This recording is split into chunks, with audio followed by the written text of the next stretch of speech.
자들한테 혜택이 있었던 게 2인 이상으로 바꿨어요, 여러분들. 자녀가 2인 이상이면 24개월까지 변제 기간을 단축시킬 수 있다는 걸 실무준칙을 개정을 시켰습니다. 그러면 광주지방은 어떨 것 같아요? 이거 적용 없습니다.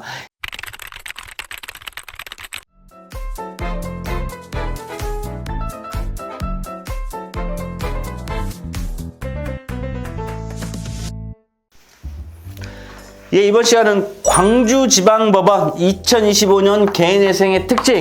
2025년도 벌써 이제 1월, 2월, 3월이 넘어가고 이제 4월이 이제 곧 다가오는데 광주지방법원 실무준칙이 공개가 안 됐습니다. 그래서 광주지방법원이 내가 실무를 해보면서 느꼈던 것들을 좀 말씀드리려고 합니다. 불과 3개월밖에 안 됐지만 우선 광주지방법원은 여러분들 다 아시겠지만 인터넷 SNS에 많이 나와 있죠. 전국의 회생법원에 비해서 굉장히 까다롭고 어렵다. 그 다음에 금지명령도 잘 안 나온다. 개시결정이나 인가결정의 기각 비율도 전국에 거의 몇 번째 안에 든다. 그래서 2025년에는 광주 개인회생 사건 절차가 지금 3개월 경험을 봤는데 어떻게 좀 바꿔졌는지 좀 말씀드릴게요. 첫 번째입니다. 최저생계비예요. 여러분들 매년 최저생계비는 조금씩 상향을 하죠. 근데 이 최저생계비 지금 2025년도 1위는 144만원, 2위는 236만원, 3위는 315만원, 4위는 366만원, 5위는 426만원 이렇게 올랐거든요. 이거는 광주지방법원도 올라야 됩니다. 이거는 채무자 회생 및 파산에 관한 법률이 대통령령을 따라서 이거는 규정이 되어 있기 때문에 광주지방법원도 이렇게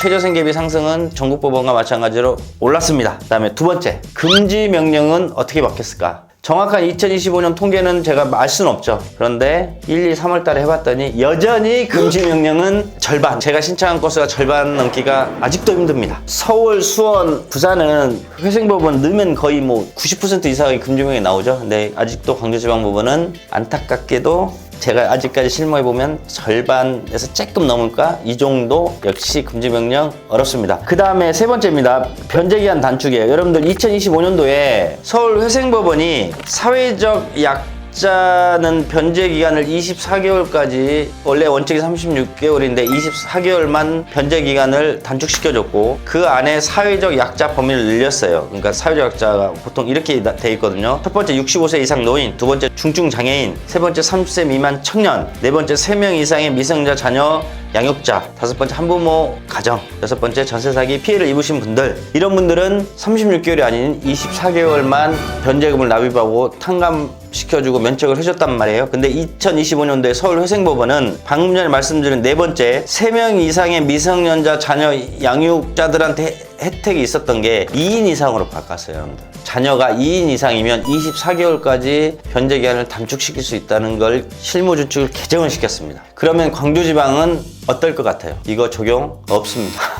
2인 이상 자녀를 둔 신청 채무자가 24개월 안 됩니다. 서울 회생법원은 개정을 했기 때문에 서울은 시행을 하겠죠. 수원하고 부산도 아마 회생법원 때문에 그대로 갈 겁니다. 근데 광주는 있잖아요. 변제기한 단축 자체를 여러분들 인정해주지 않습니다. 지금까지 변제기한 단축도 인정 안 해주는데 3인 이상 미성년자 자녀 양육이 2인 이상으로 그 범위가 확대했다 한들 변제기한 단축 자체를 인정 안 하기 때문에 광주지방법원은 힘들다.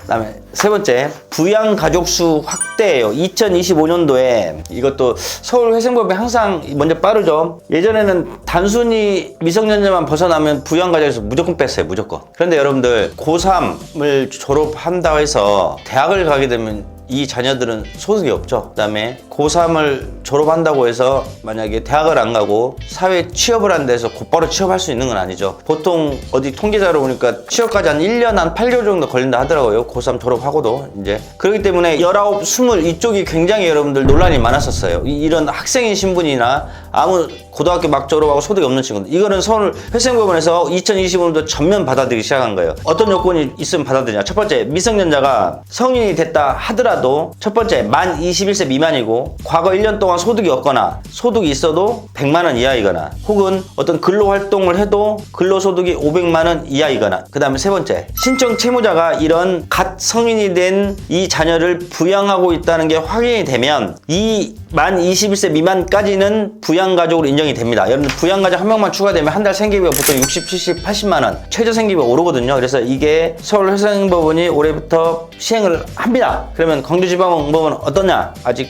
시행하지 않습니다. 그래서 제가 광주지방법원에 이렇게 이걸 근거로 넣어봤는데 광주지방법원에서는 이거 하지 않으니 부양가족에서 제외시키고 다만 추가 생계비로 해서 얼마의 정도만 더 추가를 요청해라 이렇게 하고 있습니다. 그 다음에 서울회생부에서 2025 추가 생계비, 주거비, 교육비, 의료비에 있어서는 개인회생이 정한 한 달 최저 생계비 말고 일정 부분 주거비, 교육비, 의료비를 인상을 했습니다. 근데 광주지방법원은 주거비, 교육비, 의료비 명목으로 인상이 되는 건 공식적으로는 없고 어떤 약간의 특별한 사유가 있었을 때 여러분들 특별 생계비나 뭐 이런 걸로 해서 법원에 요청을 해서 조금씩 인정을 받습니다. 결론은 뭐냐면 여러분들 광주지방법원 아직도 어렵습니다. 근데 다만 광주지방법원에 한다고 해서 안 되는 게 아닙니다. 저희 사무실은 기각률 0%입니다. 이건 광고입니다.